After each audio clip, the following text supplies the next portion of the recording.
Antara Michael versus Luisa ternyata berbuntut panjang. Keduanya saling melontarkan tuduhan mengenai harta gono gini. Michael menuding Luisa menjual rumah mereka dan menguras kartu kredit milik dirinya secara diam-diam. Tentu saja Luisa Ibbotson membantah, namun demikian ia enggan ketika dimintai komentar mengenai pernyataan Michael bahwa apa yang disampaikannya kepada media selama ini hanya untuk menyudutkan dan menghancurkan Michael. Inilah penjelasannya secara...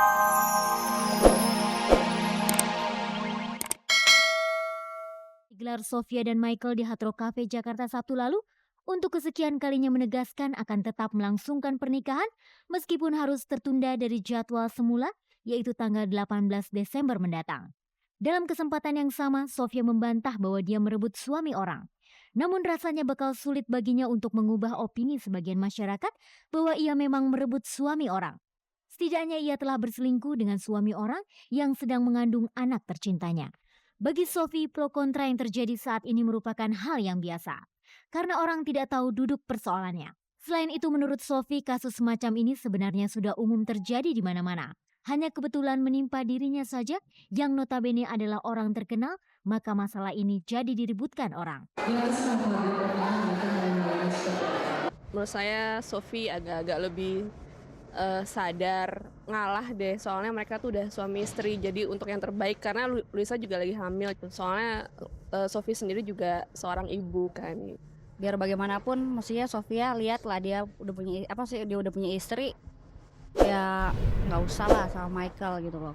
Kayaknya Sofia nggak tahu diri banget ya, soalnya udah tahu dia udah punya istri gitu Michaelnya, jadi buat apa sih mesti sama si Michael gitu loh. Kayak nggak ada cowok lain aja. Selayaknya lah Luisa harus mempertahankan perkawinannya itu. Soalnya kalau nggak kasihan kan anaknya. Dia nanti nggak punya ayah lagi. Michael, please dong untuk memperhatikan Luisa juga. Karena bagaimanapun dia sedang mengandung anak kamu sekarang.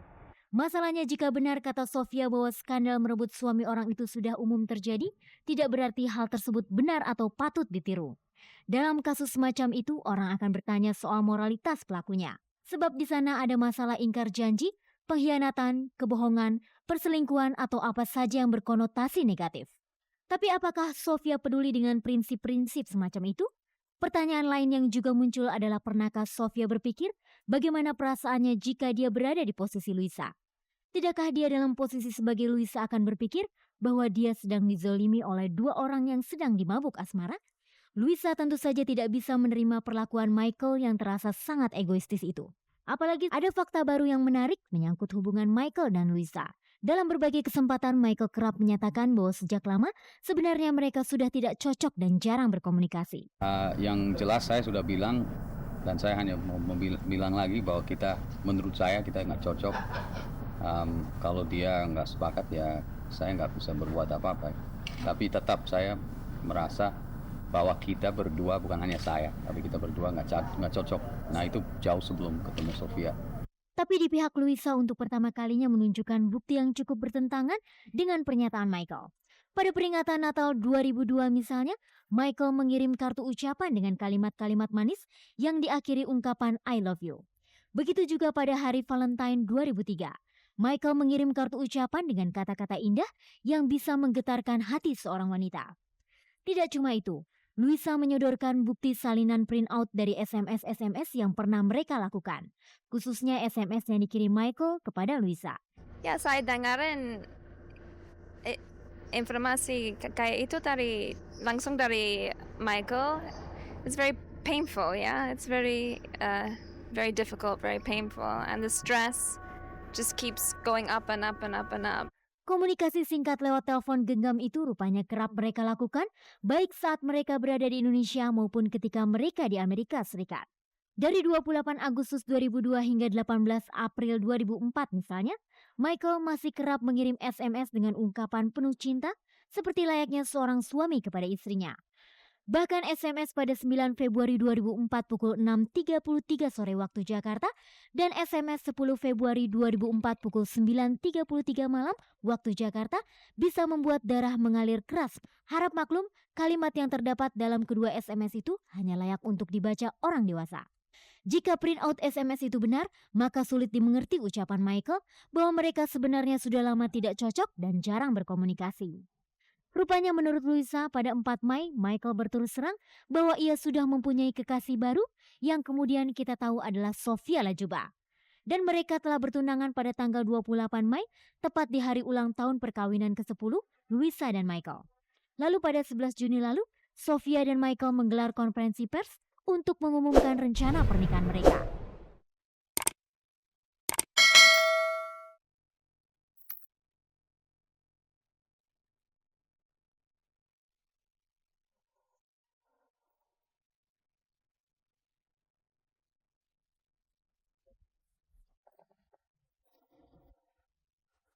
Huru-hara Michael versus Luisa ternyata berbuntut panjang. Keduanya saling melontarkan tuduhan mengenai harta gono gini. Michael menuding Luisa menjual rumah mereka dan menguras kartu kredit milik dirinya secara diam-diam. Tentu saja Luisa Ibbotson membantah, namun demikian ia enggan ketika dimintai komentar mengenai pernyataan Michael bahwa apa yang disampaikannya kepada media selama ini hanya untuk menyudutkan dan menghancurkan Michael. Inilah penjelasannya secara eksklusif kepada tim Cek dan Dicek. Itu yang orang sendiri yang bisa menilai ya. Tapi I don't want to do that. Saya nggak mau main-main begitu. Lantas bagaimana dengan pernyataan Michael bahwa dirinya telah menggunakan kartu kredit Michael untuk kepentingan yang tidak jelas? Waktu saya di sana saya beli barang-barang untuk bayi, yang tempat tidur, mattress, stroller, ya, kursi buat mobil, yang barang-barang karena ini yang bayi pertama jadi tidak punya apapun buat bayi. Sedangkan ketika ditanya soal kesiapannya menghadapi sidang perceraian mereka yang akan digelar di Pengadilan Negeri Jakarta Selatan 5 Agustus mendatang, inilah jawaban Luisa kepada tim Cek dan Dicek. Saya tidak siap, tapi saya tidak punya pilihan. Saya pasti ke sana karena Michael sudah filing divorce, jadi proses pasti mulai. Sebelum wawancara eksklusif dengan tim Cek dan Dicek, Luisa yang didampingi pengacaranya itu bercerita panjang lebar dalam sebuah konferensi pers mengenai berbagai hal menyangkut aneka tuduhan yang dituduhkan Michael. Adapun perihal tuduhan Michael bahwa dirinya telah menghabiskan uang Michael, inilah penjelasan Luisa dan pengacaranya. Saya nggak bilang kartu kredit atas nama Michael. Saya bilang Luisa punya kartu tambahan. Tapi rumah sama kredit yang 100.000 US dollar itu atas nama Luisa. Artinya di Amerika tuh berlaku hukum bahwa seorang istri itu punya kedudukan hukum yang sama dengan suaminya. Bahwa terhadap kredit-kredit itu karena nama suaminya tidak ada di dalam aplikasi, itu nama dia yang bertanggung jawab. Kalau terjadi apa-apa dengan kredit itu, yang dapat masalah hukum, yang dicari oleh hukum itu adalah dia. Nah, oleh karena itulah rumah itu dioperkan kredit supaya semuanya selesai. Luisa yang selama ini tampak tegar dan berusaha untuk tidak menangis di hadapan wartawan, namun dalam konferensi pers kali ini, dia berkali-kali menitikan air mata. Wanita yang siang itu mengenakan kaos hitam dipadu dengan kain tradisional India itu tidak mampu lagi membendung air matanya ketika wartawan mengajukan pertanyaan tentang hubungannya dengan Michael. Isak tangisnya semakin keras ketika ditanya apakah dia masih mencintai Michael. Karena saya tahu kalau dia tidak cinta saya lagi, tidak bisa, ya susah ya. Kalau dia mikir kita tidak cocok, oke, tapi masih ada perasaan ya. Saya tidak tahu orang kayak ini, kayak tidak peduli, tidak bercinta, tidak punya perasaan. Waktu saya bicara dengan dia waktu lalu tidak ada emosi ya. Dia Datar. ya, jadi itu baru buat saya ya, kayak orang lain ya. Ya belum pernah kayak orang saya belum pernah karena ya sakit hati saya kalau kelihatan suami saya dengan wanita lain. Susah banget.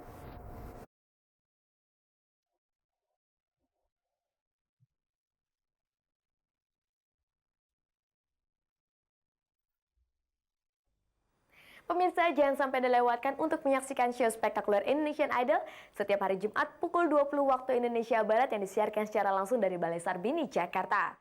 Dan setiap harinya Anda juga dapat menyaksikan program Indonesian Idol Extra setiap hari Senin hingga Kamis pukul 16.30 waktu Indonesia Barat.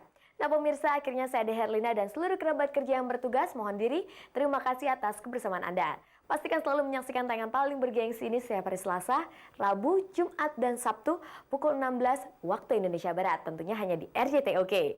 Ingat, jangan lekas percaya gosip sebelum Anda menyaksikan Cek dari Cek. Selamat sore dan sampai jumpa.